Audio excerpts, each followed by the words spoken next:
Welcome back. This is Mr. Hassan's Maths channel, and I'm answering question number 6 from the Solomon B Mechanics M1 paper, which is question number 1 from my M1 endotopic worksheet number 4 on dynamics. This question is about a car of mass 1.25 tons, which if you convert to kilograms, which we should do, is 1,250 kilograms, because 1 ton is 1,000 kilograms. Tows a caravan of mass 0.75 tons, which will be 750 kilograms, multiplying that by 1,000 as well. Always best to convert to SI units, along a straight level road. The total resistance to motion experienced by the car and the caravan is 1,200 newtons. The car and caravan accelerate uniformly from rest to 25 meters per second in 20 seconds. Calculate the driving force produced by the car's engine. So let's make a little diagram to just illustrate what's going on. So you have your straight horizontal road. You have the car and the caravan. Let's just draw the car on this side. Really doesn't matter what you do it. So let's say that's a car. Just make it like this rectangular shape and say this is the caravan. Okay, the car is towing the caravan. Okay, it's accelerating in, well, let's say this direction because the car is towing it. That's how I've drawn it. So this is the car, which has a mass of 1,250 kilograms. And the caravan has a mass of 750 kilograms. The car is pulling on the caravan, and the caravan is, holding the car back slightly. There is a engine that's driving, like the driving force of this. What's going on here? 1 second. You have the driving force. Okay, let me call that D. That's the driving force of the car. Then you have the resistances to motion. Okay, you have resistance to motion, which is going to, of course, opposing the direction of motion. This could be friction. This could be air resistance. They didn't mention what. They didn't tell us the individual ones. Let me call this R1 and R2. One for the car, one for the caravan. They both start with C, so I can't call it RC and RC, so I'll just call it R1 and R2. All right, we don't know what those are, okay, but that's what we have so far in this situation.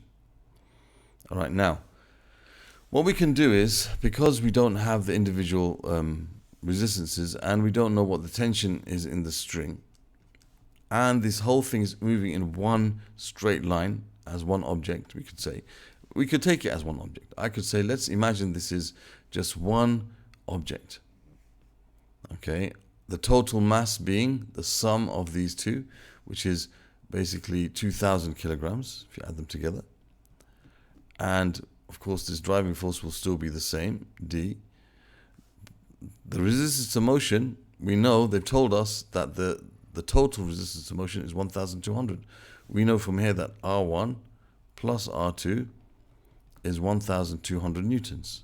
So let's call this the driving force still. This is 1,200 newtons, the total resistance to motion, and we know it's accelerating in this direction. So what we can do first is we can find that acceleration, because they gave us some information, and it's accelerating uniformly, so we can use SUVAT. The SUVAT equations are for uniform acceleration.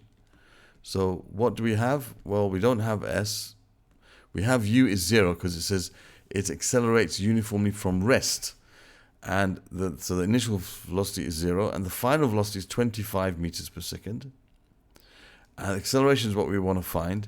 And the time is 20 seconds. So we're going to be using U, V, A, and T, which is probably the simplest of the formulas. V equals U plus AT. So we're going to find what A is. So it's like V minus U over T. That will give us A. So A is going to be 25 minus 20, minus 0. What am I talking about? U is 20, is 0, not 20, that's time actually. So 25 minus 0 divided by 20, which is 25 over 20, which is 5 over 4, which you can say is 1.25 meters per second squared. So we know the acceleration of this is 1.25 meters per second squared. That's acceleration we have in the system. Let me just move these things down a bit so that I've got space. Okay.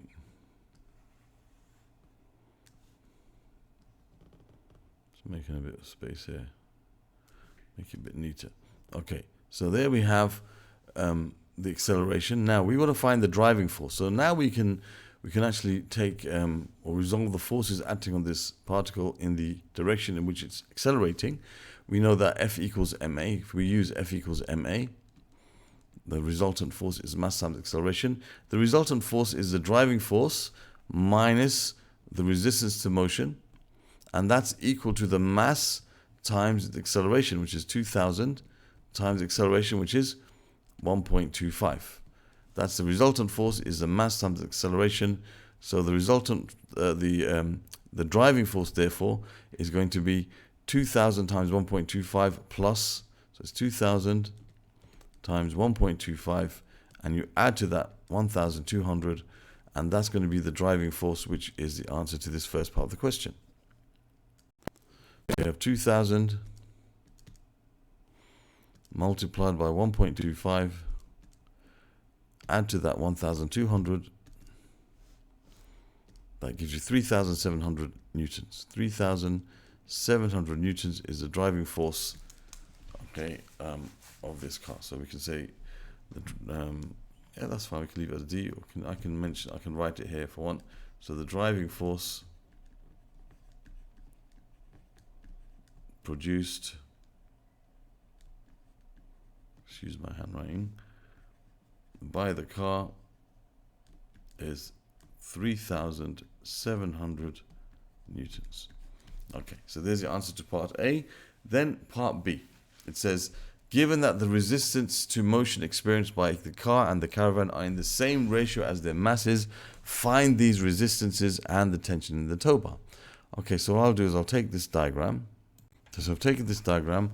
I know that the total resistance, I know, as we said before, R1 plus R2 is equal to 1,200 newtons. So basically, the ratio of the masses of the car to the caravan is 1,250 to 750. And if you simplify that ratio, divide by 10 and then divide by 25, this is going to be a 3 here, and 25, that's 5 to 3, right? If you divide that by 5, you get 5 to 3. Let's just make sure. If we take our calculator and we do 750 over 1,250,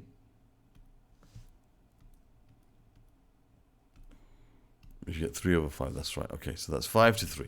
All right, so now we know that the total resistance is 1,250, so that has to be shared equally along this ratio. So you got to share 1,250 in the ratio of 5 to 3. So the total number of parts is 8. So you do for the car, you can say for the car, you're going to have its resistance is going to be 5 over 8 times 1,250. Okay, 5 parts out of 8 of 1,250. Simple GCSE type of ratio problem. And for the caravan, it's going to be 3/8 times 1,250. And that will give you the ratio of, or that will give you the resistances to motion. Okay, because they're in the same ratio as their masses, as it says. So we do 5 divided by 8. 5 over 8 multiplied by 1,250. And that gives us 781.25. Sorry, it's 1,200. What am I doing? Excuse me, I took the wrong number. It's the number from here. I took that for some reason. So be careful of making silly mistakes like that. That should be 1,200. Okay, so that gives us 750. And the rest of it is going to be for the other one, just to make sure in case I've made a mistake, just change that to a 3. And it's always good to do this as a check. So I'll change this to a 3. and that gives us 450.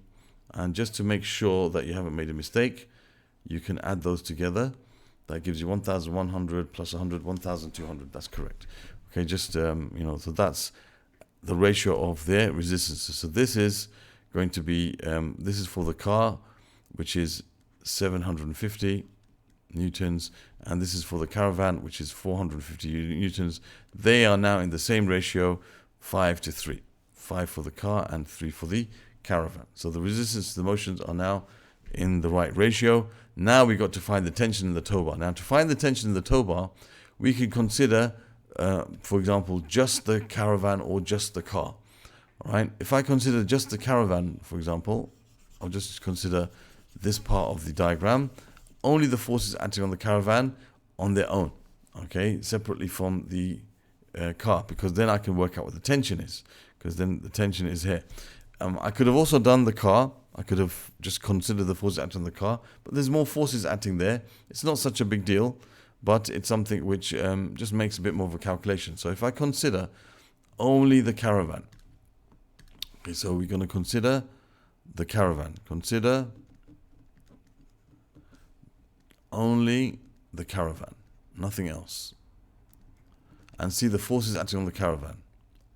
You have basically the resultant force is T minus 450, and that's equal to the mass, which is 750, times its acceleration, which we worked out is 1.25 meters per second squared. Okay, we know the acceleration is 1.25 meters per second squared. We worked that out right already in the first part of the question. Okay, so that will tell us now what the tension is. So the tension is going to be 750 times 1.25 plus 450. And that's the answer. So we take the 750, multiply it by 1.25, and you add to that 450. And that gives us 1,387.5. 1,387.5 newtons. We don't round this to 3SF because this is the exact answer. That's the tension in the tow rope. We could have, so that's the answer there. We could go on to the next part of the question, but just to illustrate to you, you could have considered only the car. Alternatively, we could have considered only the car, and we should get the same answer.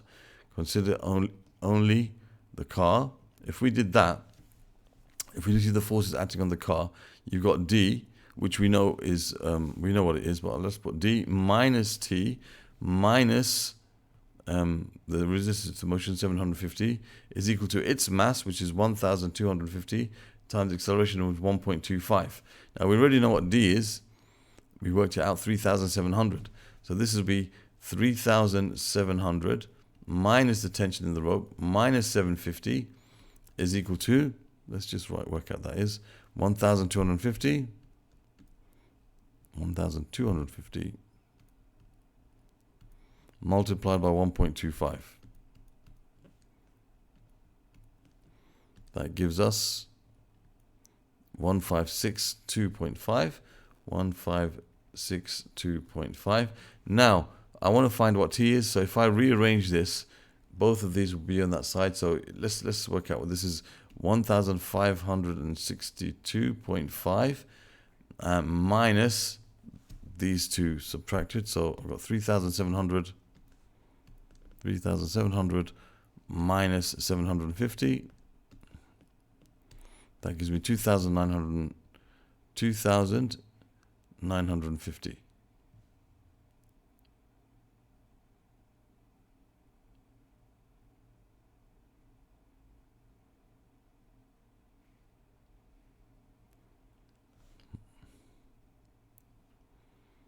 Sorry, it's going to be the other way around. What am I doing? Excuse me for that. That was going to work out a bit funny here. Yeah, sorry.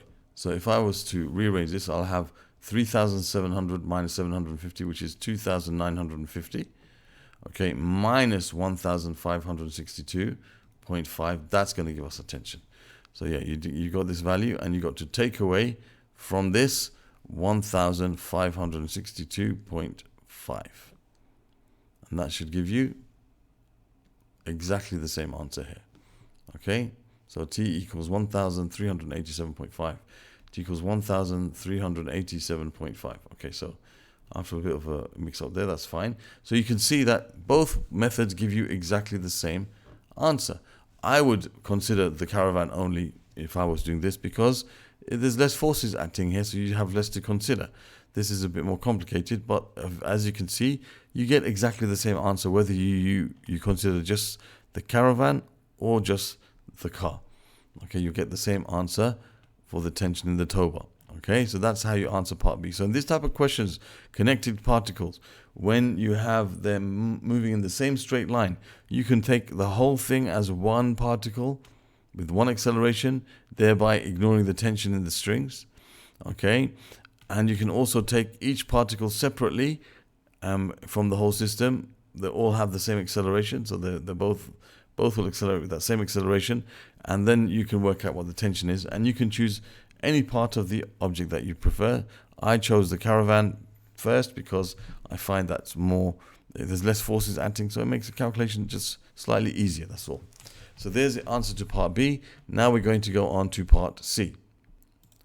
It says here, when the car and caravan are traveling at a steady speed of 25 meters per second, the tow bar snaps. Okay, so it's reached a steady speed of 25 meters per second. At that point, the tow bar snaps, assuming that the caravan experiences the same resistive force as before. Calculate the distance traveled by the caravan before it comes to rest. So now what's happened is, it's reached a speed of 25 meters per second, this whole system. 25 meters per second. So it's along this road. It's reached a speed of 25 meters per second. In fact, what I'll do is I'll just take the same diagram from before to make it easier, so I have to draw it again. Okay, so now what's happened now? It's reached a speed of 25 meters per second, and the tow bar snaps. So there's no tension now anymore. So the only forces acting upon the caravan now, because we're considering the caravan, is the resistive force, which is the same as before, which was 450 newtons. Okay, so now what's happened is there's nothing pulling it forward. So when the tow bar snaps, it's under a new acceleration, which will be basically just deceleration, because there's nothing pulling it now. The driving force is only on the car, not on the caravan once the tow bar is snapped. So the new situation is such that the resultant force is basically only minus 450 is equal to the mass times the acceleration, which is new now. Okay, this is the new situation. There's no tow bar now. Okay, so minus 450 equals 750 times A. So therefore we can say the acceleration is negative 450 over 750. So 450 divided by 750.